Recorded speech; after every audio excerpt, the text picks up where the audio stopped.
I think Giuliani will lose. But Giuliani is an experiment. The way the American political system works is that, this year, is that there are a whole series of campaigns in January. We started, as you know, with New Hampshire, with Iowa. We went to New Hampshire. We're going to Nevada. We're going to Michigan, et cetera, et cetera.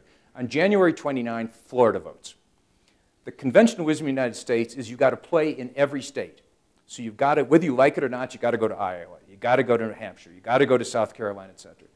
Giuliani said, I'm not playing that way. And I'm not going to play that way because I know I can't win in Iowa.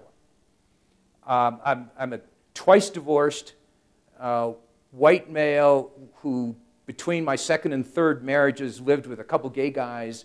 I've been I've not been social conservative, although today I'm a social conservative, et cetera, et cetera. So Iowa, I can't win. New Hampshire, I can't win. South Carolina, forget about it.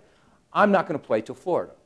So literally, he is not even presenting himself to a voter, for all practical purposes, until Florida. There are people who think you can't do it that way, that you either pay your dues and play all the game. You can't just pick when you want to play and when you don't want to play.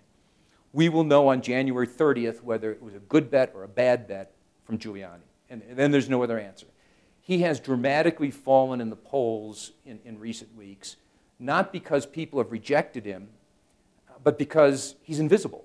Huckabee, who won, much to everybody's surprise, in Iowa, didn't do well in New Hampshire, may win in South Carolina, represents the right-wing evangelical Christian wing of the Republican Party. I hope there are not enough of them to make him the candidate, because that would scare me about the United States. But there are enough of them in different states and important states to make him a serious candidate for the presidency. This is a man who makes, with everything I've said about Obama and his experience, Huckabee makes Obama look like a very, very experienced politician. Huckabee was a Baptist preacher most of his life, then ran for governor of Arkansas. He's from the same town as Bill Clinton. Population about 2,000. It's an amazing little town. They keep on producing these guys. No international experience, almost no domestic experience, but very popular with very conservative Christians. Now, I don't think that's enough to win, but it's enough to have gotten him in the game and to have won in Iowa.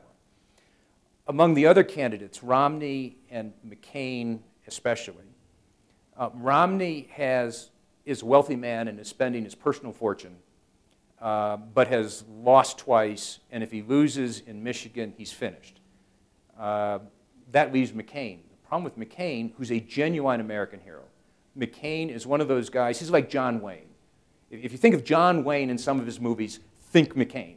He was a prisoner in Vietnam. He was badly tortured.